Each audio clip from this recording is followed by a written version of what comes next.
దేవుని నామానికి స్తోత్రము. మరొకసారి మరి ఎలోహిం టీవీ ప్రేక్షకులకు మా హృదయపూర్వకంగా వందనాలు తెలియజేస్తూ ఉన్నాం.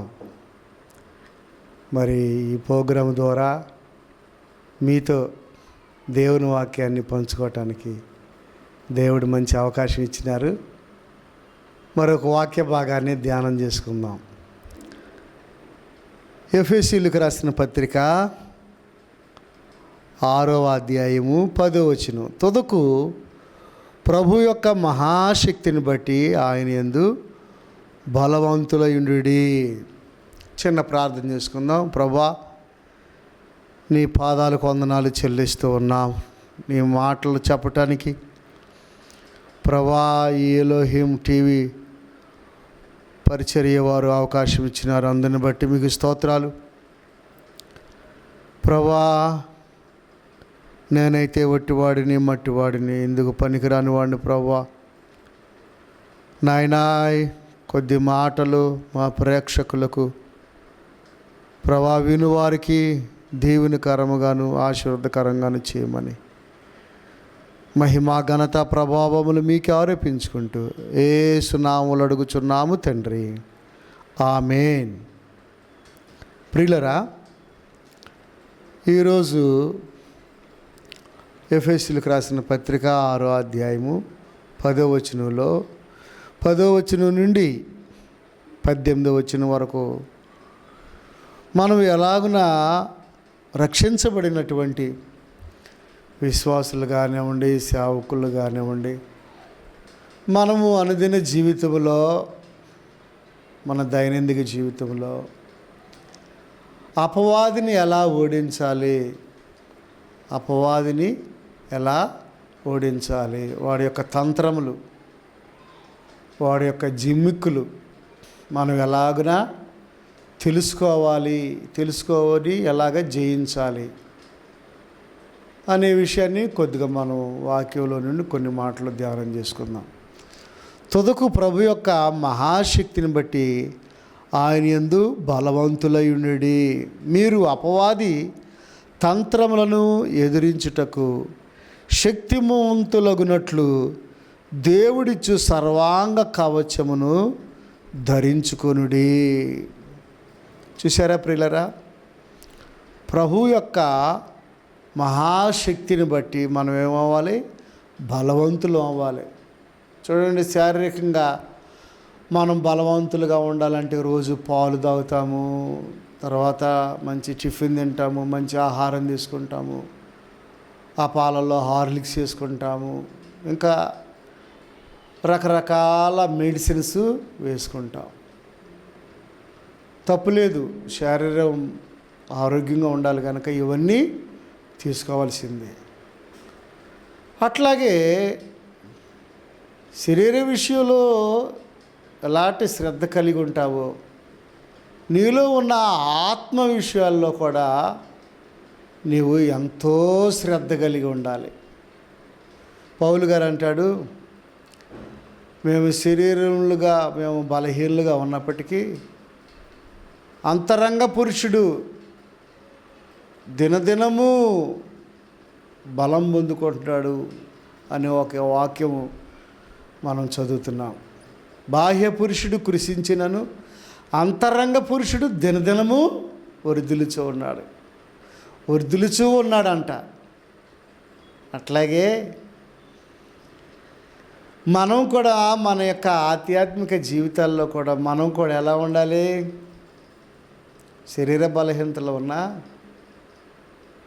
వ్యాధులు, బాధలు, కష్టాలు ఉన్నా, ఆత్మలో మనం బలవంతులుగా ఉండాలంటే చూడండి, ఇక్కడ కొన్ని వాక్యాలు మనము చూస్తున్నాం. ఏలయనగా మీ నడుమునకు 14 వచనం, ఏలయనగా మీ నడుమునకు సత్యమును దట్టి కట్టుకొని నీతి అను మైమరువు తొడుగుకొని పాదములకు సమాధాన సువార్త వలన సిద్ధ మనసును తొడుగుకొని నిలవబడుడి. సరే ప్రియులరా, మనలో సత్యం ఉండాలి, మనలో నీతి ఉండాలి. లేకపోతే అపవాది ఏం చేస్తుంది? మనల్ని పడగొట్టేస్తుంది. చూడండి, దావీదు, గొలియాతు. దావీదు దేవుని బిడ్డకి సాదృశ్యంగా ఉన్నాడు. గొలియాతు అపవాదికి సాదృశ్యంగా ఉన్నాడు.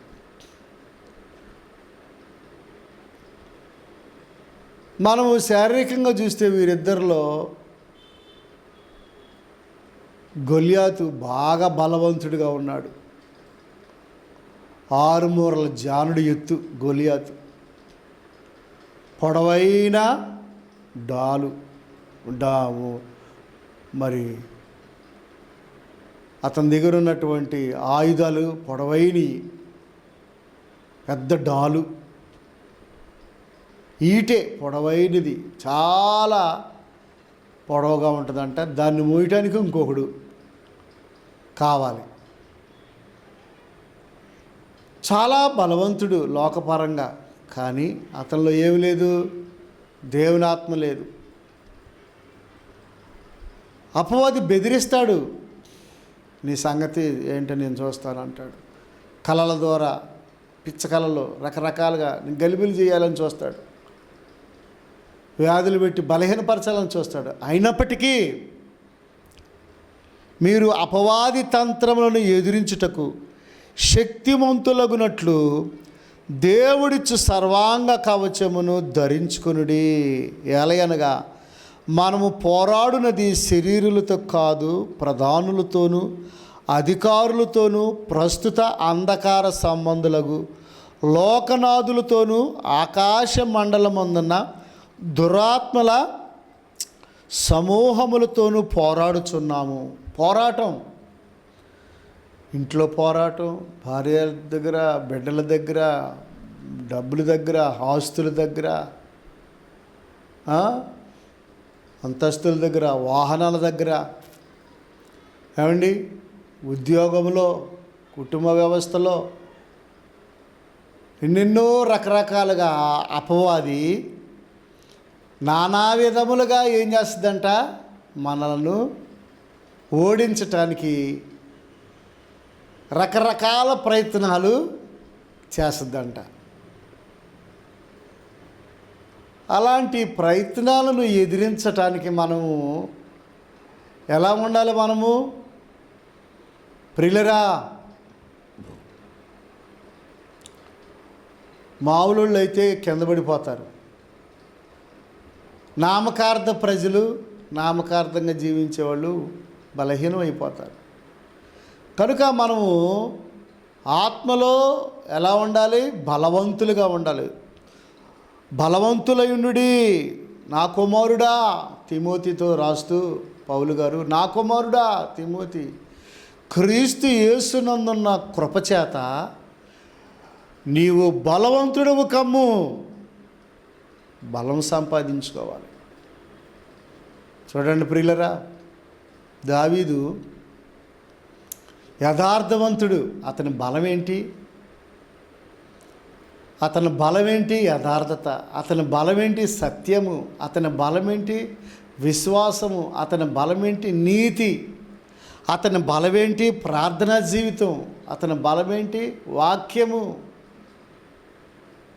యెహోవా నా బలమా, నా శైలమా, నా కోట, నా కొండ.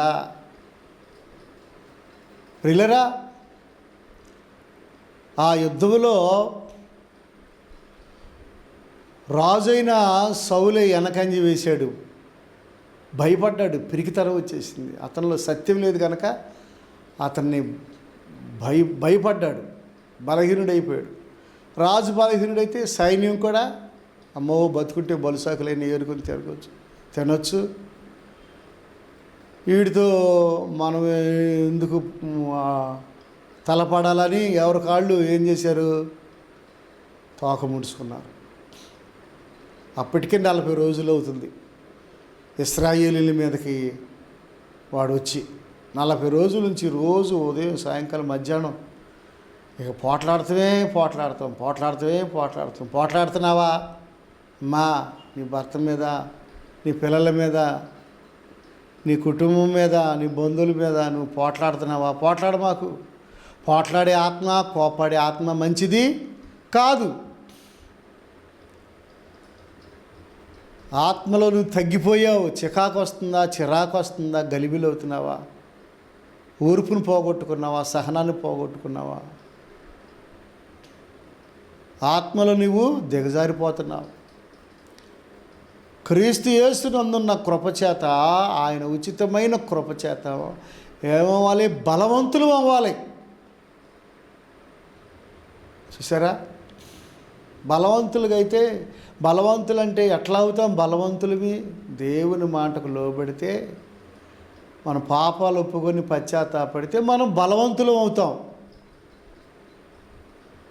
చూడండి ప్రియులరా, దావీదు అన్నం తీసుకుని వచ్చాడు అన్నలకి. అన్నం తీసుకుని వచ్చినప్పుడు అక్కడ సిచ్యువేషన్ అతడు తెలుసుకున్నాడు. తెలుసుకొని వీళ్ళందరూ దేవుని ఆత్మ లేనివాళ్ళు, నాకు అర్థమవుతుంది అయ్యా అని గబగబా రాజుగారు సమాజంలోకి వెళ్ళి, నేను జయిస్తానండి, ఆ 6 మూరల జానుడు ఎత్తుగల వ్యక్తిని నేను జయిస్తా, నాతో తలపడమనండి. వాళ్ళందరూ నవ్వారు, ఎగతాళి చేశారు. అన్నలైతే అరే ఎందుకు యుద్ధం చూడటానికి వచ్చావా అని రకరకాలుగా బాధ పెట్టారు. చూసారా ప్రియులరా? ఏమండి ఎంత డిస్కరేజ్ చేశారండి అతన్ని. అయినా సరే ఏమాత్రము పట్టు విడవల. దేవునాత్మ అతన్ని రేపుతుంది. అతన్ని ఏం చేస్తుంది? దేవునాత్మ వెనకాలండి బలపరుస్తుంది, తనలో ఉండి బలపరుస్తుంది. దావీదు నువ్వు వెళ్ళు, నేను జయమిస్తా, నీకు తోడుగా ఉంటా బా. ఓ విశ్వాసి, ఓ సేవకుడా, దేవుని ఆత్మను కలిగి ఉన్నప్పుడు నీకు తెలియని ధైర్యం వచ్చింది, తెలియని ఉత్సాహం వచ్చింది, తెలియని సంతోషం వచ్చింది, తెలియనటువంటి బలం వచ్చుద్ది. అవునయ్యా, తెలియని రీతిగా మంచి దేవునాత్మ చేత నింపబడి చిన్నవాడే, చూడటానికి చిన్నవాడే అయినప్పటికీ ప్రియులరా ఎంత ధైర్యంగా ఉన్నాడు. అయ్యా నా సాక్ష్యం చెబుతున్నా వినండి. చిన్నప్పుడు నేను గొర్రెలు కాసుకునేటప్పుడు సింహం వచ్చింది, దాన్ని చీల్చేశాను. ఎలుగుబంటి వచ్చింది ఇంకోసారి, దాన్ని కూడా చీల్చేశాను. దేవుడు ఆ క్రూరమైన జంతువుల మీదే నాకు విజయం ఇచ్చాడు కదా, మరి నాకెందుకు ఈడు విజయం? ఈ గొలియత్ అంతా, సున్నతి లేని ఈ గొలియత్ ఎంత? సున్నతి నిన్ను రక్షించదు సహోదరుడా. బాహ్యాచారాలు, బాహ్యమైన పద్ధతిలో నీకు మారు మనసును కలిగించలేవు. ఆచారాలు, సాంప్రదాయాలు ఏమాత్రం నీ పాపాలని నుండి అవి ఏమాత్రం రక్షించలేవు. అనుకుంటున్నావేమో పుణ్యస్నా నదుల్లోకి వెళ్ళి మునిగితే నాకు పాపాలు పోతాయి.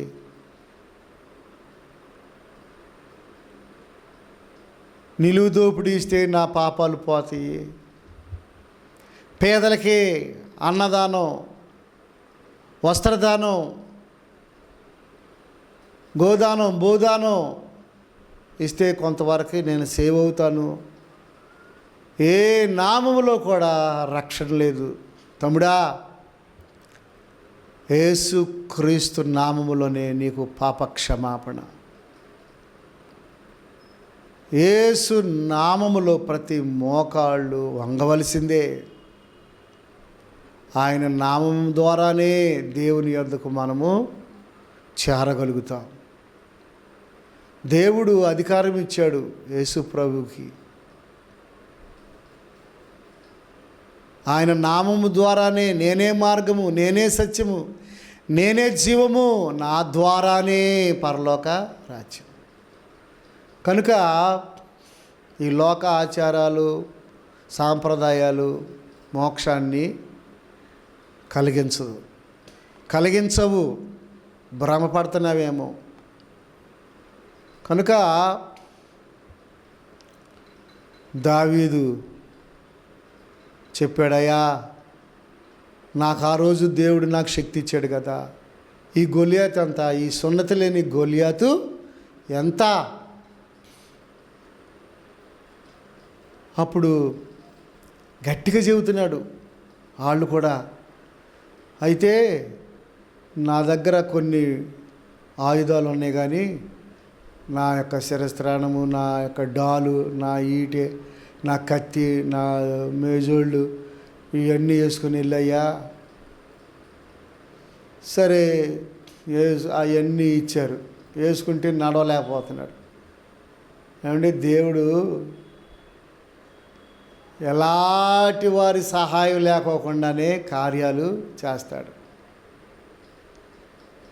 ఎలాంటి వారి సహాయం అక్కర్లా, భక్తిహీనులు సహాయం అక్కర్లా, భక్తిహీనులు సహాయం అక్కర్లా.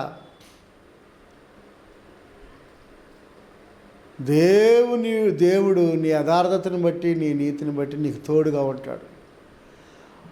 అవి వేసుకుని 2 అడుగులు వేసాడో లేదో నడవలేకపోతున్నాడు. ఏమండి నాకు ఈ అక్కర్లేదు, నాకు ఈ అలవాట్లు ఇవ్వండి.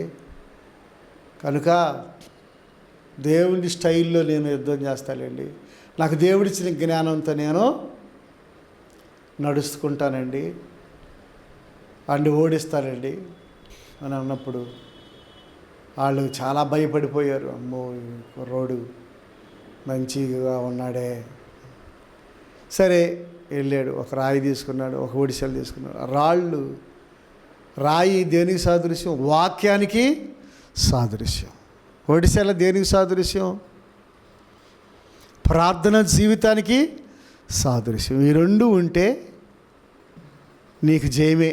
పక్షికి 2 రెక్కలు ఉంటాయి కదా, ఒక రెక్క ప్రార్థన, ఒక రెక్క వాక్యం. ఆ 2 రెక్కలతో ఏమవుద్ది? పక్షి ఎగురుద్ది. అట్లాగే రక్షించబడిన విశ్వాసికి ఒడిసెలు ఉండాలి, రాయి ఉండాలి. ఒడిసెలేంటి? ప్రార్థనా జీవితానికి. రాయి వాక్యానికి సాదృశ్యం. దానియేలు గ్రంథంలో రాయి మనం చూస్తాం కదా, చేతి సహాయం లేని రాయి వచ్చి ఆ విగ్రహాన్ని, ఆ పాదాలను కొట్టినప్పుడు, నెబుకద్నెజరు విగ్రహం కొట్టినప్పుడు దెబ్బతో అది ఏమైపోద్ది? కూలిపోద్ది. ప్రియులరా, వచ్చేది ఆయన రాజ్యమే, దేవుని రాజ్యము, 1000 ఏండ్ల పరిపాలన. ప్రియులరా, ఆ రాయిని నమ్ముకో. ఆ రాయి దేనికి సాదృశ్యంగా ఉంది? క్రీస్తు ప్రభువుకి చేతి సహాయము లేని రాయి వచ్చి కొట్టేసింది ఆ విగ్రహాన్ని. అట్లాగే ఒక రాయి 5 రాళ్ళు ఏరుకున్నాడు, ఒక రాయి తీసుకున్నాడు, గిరగిర తిప్పి ఏం చేశాడు? గొలియాతును కోడతాం బోర్లు పడిపోయాడు. అపవాదిని ఎదిరించుటకు మీరు శక్తిమంతులై ఉండుడి. ఆత్మ అనే ఖడ్గము, వాక్యం అనే ఖడ్గము, నీతి అనే మైమరువు, రక్షణ అనే శిరస్త్రాణము, సర్వాంగ కవచము, విశ్వాసం అనే డాలు, సమాధాన సువార్త వలన జోడు. అంతేకాక ప్రార్థన యందు మీరు పట్టుదల కలిగి ఉండండి, మెళుకు కలిగి ఉండండి. చూసారా ప్రియులరా, ఏం కలిగి ఉండాలంట? దావీదులో దేవుని వాక్యం ఉంది, దేవుడున్నాడు. దావీదులో ఎవరున్నారు? దేవుడున్నాడు. నీలో ఎవరుండాలి? దేవుడు ఉండాలి. దేవుడు ఉండాలంటే దానికి తగ్గ యోగ్యత, సత్ప్రవర్తన, క్యారెక్టరు మంచి ప్రవర్తన నీకు ఉండాలి సోదరుడా. యేసుక్రీస్తు రక్తము చేత, ఆయన కార్చిన రక్తము, సిలువలో కార్చిన రక్తము, నీవు విశ్వాసం ఉంచి నా పాపాల కొరకై యేసయ్యా, నా కొరకై, నా పాపాల కొరకు యేసయ్య సిలువలో ప్రాణం పెట్టాడని సిలువ యొద్దకు వస్తే కానీ నీకు నీ హృదయం కరగదు. సిలువ దగ్గరకు వస్తే కానీ నీకు పాపక్షమాపణ రాదు. సిలువ యొద్దకు వస్తావా? యేసుప్రభుని నమ్ముకుంటావా? నీ నోటితో యేసు ప్రభు అని, నీ యొక్క హృదయమందు విశ్వాసముంచే ఎడల నువ్వు రక్షించబడతావు. యేసు ప్రభు అని, యేసే ప్రభు, యేసే దేవుడు నా జీవితానికి, ఇక వీటన్నిటిని నేను నమ్ముకోను, అవన్నీ నాకు వద్దు, నాకు యేసై కావాలని నువ్వు విధేయత కలిగి లోబడి నువ్వు మారు మనసు పొంది పాపాలు ఒప్పుకొని పశ్చాత్తాపడి నీవు కన్నీరు కార్చి బాప్తిసం తీసుకుంటే అప్పుడు రక్షణనే శిరస్త్రాణము. సత్యము నడుమునకు సత్యమును దట్టి కట్టుకొని నీతి అను మైమరువు తొడుగుకొని పాదములకు సమాధాన సువార్త వలన సిద్ధ మనసును జోడు తొడుక్కొని నిలబడి. దావీదు నిలబడ్డాడంటే ఇవన్నీ కట్టుకున్నాడు. ఇవన్నీ బయటికి కనపడతాయా? ఉంగరాలు కనపడతాయి బయటికి, కళ్ళజోడు కనపడుద్ది బయటికి, బూట్లు కనపడతాయి బయటికి, టై కనపడుద్ది, కోటు కనపడుద్ది, ఇవన్నీ బయటికి కనపడాయి. కనబడని సత్యము, నీతి, సిద్ధ మనసు. 16వ వచనం, ఇవన్నీ కాక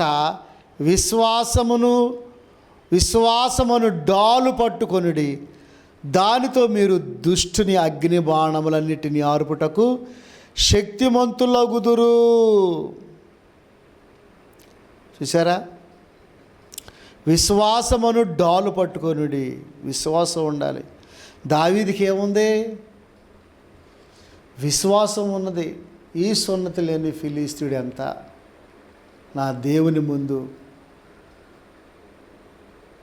ఆ యుద్ధానికి వచ్చేటప్పుడు యెహోవా నామములో నేను నీ మీదకి యుద్ధానికి వచ్చుచున్నాను. అక్కడ సైన్యములకు అధిపతియగు యెహోవా నామాన్ని ఏం చేశాడు? తన నోటితో గట్టిగా చెప్పాడు. మనం కూడా నోటితో సాక్ష్యం కానీ, ప్రార్థన కానీ, పాట పాడటం కానీ గట్టిగా చెప్పాలి. గట్టిగా ఏం చేయాలి? దేవుని స్తుతించాలి.